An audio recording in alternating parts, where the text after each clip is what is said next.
Hi everyone, welcome back to our channel food and beauty. ഞാനിന്നിവിടെ share ചെയ്യുന്നത് നല്ല tasty ആയിട്ടുള്ള crispy ആയിട്ടുള്ള ഫ്രഞ്ച് ഫ്രൈസിൻ്റെ റെസിപ്പിയാണ്. ഇത് നമ്മളുണ്ടാക്കുന്ന രീതിയല്ല, ആക്ച്വലി ഫിലിപ്പൈനീസ് ഉണ്ടാക്കുന്ന രീതിയാണ്. അവരുണ്ടാക്കുന്നത് കണ്ടിട്ടാണ് കേട്ടോ ഞാൻ ഈ റെസിപ്പി പഠിക്കുന്നത്.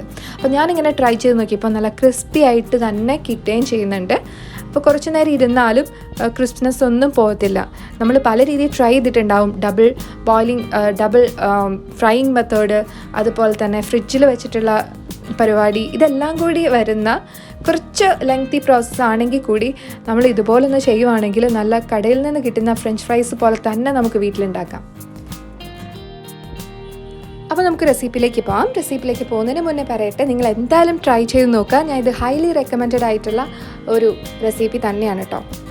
അപ്പോൾ ഞാൻ ഇവിടെ എടുത്തിട്ടുള്ളത് ഇന്ത്യൻ പൊട്ടറ്റോ തന്നെയാണ്, ചെറിയ പൊട്ടറ്റോ. സാധാരണ നമ്മൾ ഫ്രഞ്ച് ഫ്രൈസ് ഉണ്ടാക്കാൻ എടുക്കുന്നത് അധികം പശയൊന്നും ഇല്ലാത്ത വലിയ ഒരു ബ്രൗൺ കളറുള്ള പൊട്ടറ്റോ ഉണ്ടാവും. പക്ഷേ ഇവിടെ നമുക്ക് കേരളത്തിൽ അത്ര അവൈലബിൾ അല്ലാതെ, സോ ഞാൻ സാധാരണ പൊട്ടറ്റോ എടുത്തിട്ടുണ്ട്. എന്നിട്ട് അതിൻ്റെ തൊലിയെല്ലാം പീൽ ചെയ്ത് കളഞ്ഞിട്ടുണ്ട്.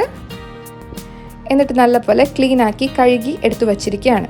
ഇനി നമുക്ക് എന്താ ചെയ്യേണ്ടതെന്ന് വെച്ച് കഴിഞ്ഞാൽ, സൈഡെല്ലാം കട്ട് ചെയ്തിട്ട് ഇതേപോലെ സ്ക്വയർ ഷേപ്പിലേക്ക് ആക്കിയെടുക്കാം. കടയിൽ നിന്നൊക്കെ വാങ്ങുമ്പോൾ ഈ ഒരു സ്ക്വയർ പീസിനെ കട്ട് ചെയ്ത് മാത്രമാണ് അവരെടുക്കാറ്. പക്ഷെ നമുക്കിത് വേസ്റ്റ് ആക്കേണ്ട ആവശ്യമില്ല, സൈഡും കട്ട് ചെയ്യാം കേട്ടോ. ഇതേപോലെ ചെറിയ പീസസ് ആയിട്ട് തിന്നായിട്ട് കട്ട് ചെയ്തതിന് ശേഷം ചെറിയ ഫ്രഞ്ച് ഫ്രൈസിൻ്റെ ഷേപ്പിലങ്ങ് കട്ട് ചെയ്തെടുക്കാം.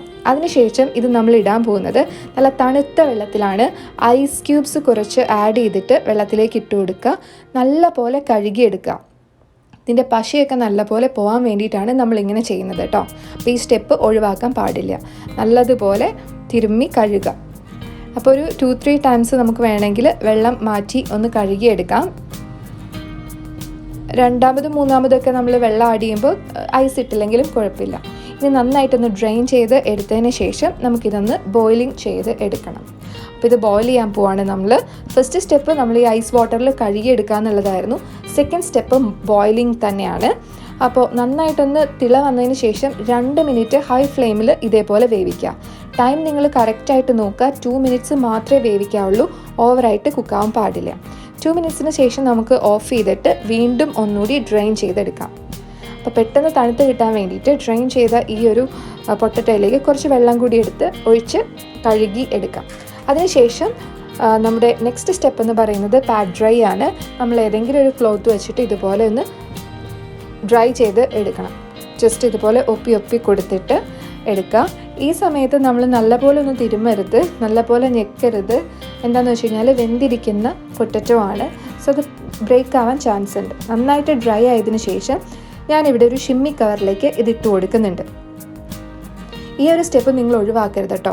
അതിലേക്ക് ഒരു 2-3 ടേബിൾ സ്പൂണോളം കോൺഫ്ലോർ ആണ് ചേർത്ത് കൊടുക്കുന്നത്.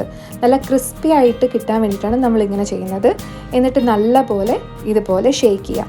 ബോയിൽ ചെയ്തെടുക്കുന്നതും ഈ പശ പോയി കിട്ടാൻ വേണ്ടിയിട്ടാണ് കേട്ടോ. പൊട്ടറ്റോയുടെ പശ ഉണ്ടെങ്കിൽ പെട്ടെന്ന് തന്നെ അതിങ്ങനെ തളർന്നു പോകാനായിട്ട് ചാൻസ് ഉണ്ട്. അപ്പോൾ അത് കളയാൻ വേണ്ടിയിട്ടാണ് നമ്മൾ ഈ 2 മെത്തേഡ് ചെയ്തത്. അതിനുശേഷം നമുക്കിതൊരു ബോക്സിലേക്കാക്കി ഫ്രിഡ്ജിൻ്റെ താഴത്തെ തട്ടി വയ്ക്കാം. ഫ്രീസറിൻ്റെ താഴെയുള്ള തട്ടിൽ. നമ്മൾ ഫ്രീസറിലല്ല ഇത് വയ്ക്കുന്നത് കേട്ടോ. അപ്പോൾ ഒരു 6 മണിക്കൂറും 7 മണിക്കൂറൊക്കെ കഴിയുമ്പോഴേക്കും ഇതുപോലെ നമുക്ക് കിട്ടും. അപ്പോൾ നമുക്ക് ആ കോൺഫ്ലോറിൻ്റെ പൊടിയൊന്നും കാണാൻ പറ്റില്ല കേട്ടോ, അതൊക്കെ അബ്സോർബ് ആയിട്ടുണ്ടാവും.